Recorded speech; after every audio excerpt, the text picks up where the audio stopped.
হবে, বিদ্বেষ যখন থাকবে না, হিংসা যখন থাকবে না, অহংকার যখন থাকবে না, তখন তো সুন্নিয়ত কায়েম হবে, তখন তো তারা সুন্নি হবে। আর আমার মধ্যে এলেমের অহংকার থাকবে, হিংসা থাকবে, বিদ্বেষ থাকবে, অহংকার থাকবে, তো নদীর তরিকায় তো আমি আসতে পারলাম না, নদীর পথে তো আসতে পারলাম না। আমাকে নদীর তরিকার উপর পিষ্ট হতে হবে, জীবনধারা প্রবাহিত করতে নদীর তরিকায় তো আল্লাহ নদীর তরিকা, প্রত্যেকটা আল্লাহ নবী নদীর তরিকার উপরে জীবনধারা প্রবাহিত করে প্রতিষ্ঠিত হয়েছেন এবং আল্লাহ বসেছেন।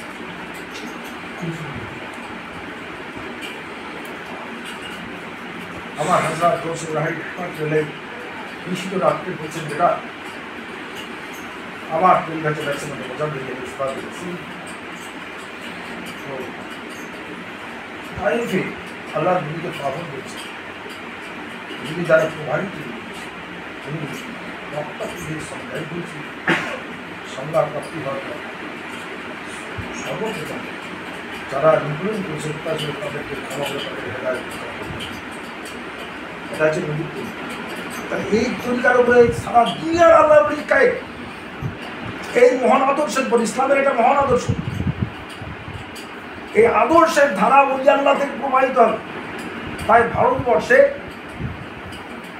ঐতিহাসিক গান বলেন, যেমন অনেক পর যারা নীতিশ কুমার চট্টোপাধ্যায়, সুবোধ মুখোপাধ্যায় তাদের পুস্তকে লিখেছেন যে এই ভারত ভূমিতে খাজা রাজনীতি যত সুবিশালকের দরবার তারা সকলেই ঐশী শক্তি সম্পন্ন ছিলেন। তাদের যোগ ব্যাস ধ্যান কিছু সাধন, তাদের ত্যাগ, তাদের আদর্শ, তাদের আচরণে হিন্দুরা মুখ পালিত হয়ে পড়ে এবং তারা ঐশী শক্তি সম্পন্ন ছিলেন। তারা বহু মানুষ উপকৃত হতো, সেগুলো খোদা শক্তির দ্বারা তারা করত। তার ভারতবর্ষের সর্বধর্মের মানুষ বুঝতে পেরেছিল যে এরা আধ্যাত্মিক শক্তি আছে, এদের মধ্যে স্পিরিচুয়াল পাওয়ার আছে, এরা ব্রহ্মচার্য করে ব্রহ্মত্ব লাভ করেছে, অর্থাৎ খানাবাগ হাসিল করেছে। ব্রহ্ম আর ব্রহ্মা দুটো শব্দ, ব্রহ্মা হচ্ছে সাগার আর ব্রহ্ম হচ্ছে অদৃশ্য মহাশক্তি, নিরাকার অদৃশ্য মহাশক্তি। ব্রহ্মচার্য হচ্ছে সদাপ্রাপ্তি, যাকে আধ্যাত্মিক জ্ঞান বলে, যাকে ব্রহ্ম জ্ঞান বলে, যাকে খোদাই জ্ঞান বলে, যাকে ইলমের চাঁদ বলে, যাকে ইলমের সার বলে, যাকে ইলমের সার বলে, ইলমের তাসawwuf বলে, ইলমের নান্দনী বলে। আল্লাহ নবী বলেন এই শরিয়াতি চর্চার দ্বারা দিন পাক হবে।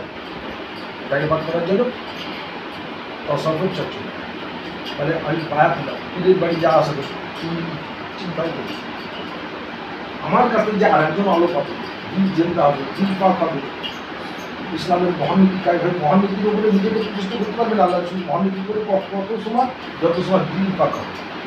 তো আমি যা বাবা ওই এখানে অনেক পীর এসেছে, অনেক পীর, আবার অনেক হিন্দু সাধক, অনেক মহারাজ, উনি হচ্ছেন কৃষ্ণভোগ, উনি হচ্ছেন রাজভোগ, এনারা পরিবর্তন হয়েছে। এরকম বহু কৃষ্ণভোগ এখানে পরিবর্তন হয়ে যায় আমার আলোচনা শোনার। এই সমস্ত শুধু অ্যাডভোকেট ভর্তি ওই মুসলিম কম হিন্দু ইসলাম নিয়ে আলোচনা করছে। তো জয়ন্ত সরকার ওই কাঠিয়াটের সে বিশাল উনি দাঁড়িয়ে বলছেন, বাবা এই আল্লাহর কোরআনের ব্যাখ্যা বা ইসলাম মেনে এই ব্যাখ্যা যদি মৌলবীরা করতে পারতো তো ভারতবর্ষে এক ইসলাম ছাড়ার কোনো ধর্ম থাকতো না। যা আদর্শের বলছে এই আদর্শের পর মানুষদের চলবে ধৈর্য। ইসলাম আমাকে সত্যবাদী করবে, সব কর্মশীল করবে, সব আচরণ করবে। কারণ আল্লাহ বলেছেন, হে ইমানদারগণ আল্লাহকে ভয় করার সত্যবাদীর সঙ্গ লাভ করো, সাদিকিন জীবনে মিথ্যা বলেন আল্লাহকে তার মধ্যে যিনি অস্টান ধৈর্যশীল মানুষের সাথী, যিনি চরম ধৈর্যশীল, আল্লাহ চরম ধৈর্যশীল, চরম সত্যবাদী, চরম ক্ষমাশীল, চরম দয়াশীল, এই চরম গুণ যার মধ্যে আছে তিনি আল্লাহ। যেদিকে আল্লাহ বাস করবে সংকীর্ণ মনে, জটিল মনে, মৃত্যুক মনে, বিদ্বেষী মনে, মুনাফিকের মনে, যুবক্ষরের মনে, হিংসুকের মনে, মিথ্যাবাদীর মনে আল্লাহ থাকে ইসলাম। আল্লাহ ইসলাম পৃথিবীর কোনো ধর্মই থাকবে না, তো ইসলাম থাকবে। ইসলাম মহান ধর্মটা কি আগে জানতে হবে।